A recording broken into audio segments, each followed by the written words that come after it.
Chapter 16. And when David was a little past the top of the hill, behold, Ziba the servant of Mephibosheth met him, with a couple of asses saddled, and upon them 200 loaves of bread, and 100 bunches of raisins, and 100 of summer fruits, and a bottle of wine. And the king said unto Ziba, What meanest thou by these? And Ziba said, The asses be for the king's household to ride on, and the bread and summer fruit for the young men to eat, and the wine that such as be faint in the wilderness may drink. And the king said, And where is thy master's son? And Ziba said unto the king, Behold, he abideth at Jerusalem.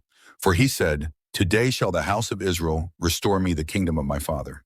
Then said the king to Ziba, Behold, thine are all that pertained unto Mephibosheth. And Ziba said, I humbly beseech thee that I may find grace in thy sight, my lord, O king. And when King David came to Bahurim, behold, thence came out a man of the family of the house of Saul, whose name was Shimei, the son of Gera. He came forth and cursed still as he came, and he cast stones at David, and at all the servants of King David, and all the people, and all the mighty men were on his right hand and on his left. And thus said Shimei when he cursed, come out, thou bloody man, and thou man of Belial. The Lord hath returned upon thee all the blood of the house of Saul, in whose stead thou hast reigned, and the Lord hath delivered the kingdom into the hand of Absalom thy son, and behold, thou art taken in thy mischief, because thou art a bloody man. Then said Abishai the son of Zeruiah unto the king, Why should this dead dog curse my lord the king? Let me go over, I pray thee, and take off his head. And the king said, What have I to do with you, ye sons of Zeruiah? So let him curse, because the Lord hath said unto him, Curse David. Who shall then say, Wherefore hast thou done so?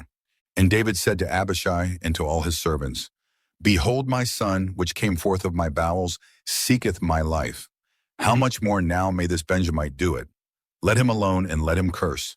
For the Lord hath bidden him. It may be that the Lord will look on mine affliction, and that the Lord will requite me good for his cursing this day. And as David and his men went by the way, Shimei went along on the hillside over against him, and cursed as he went, and threw stones at him, and cast dust. And the king and all the people that were with him came weary, and refreshed themselves there.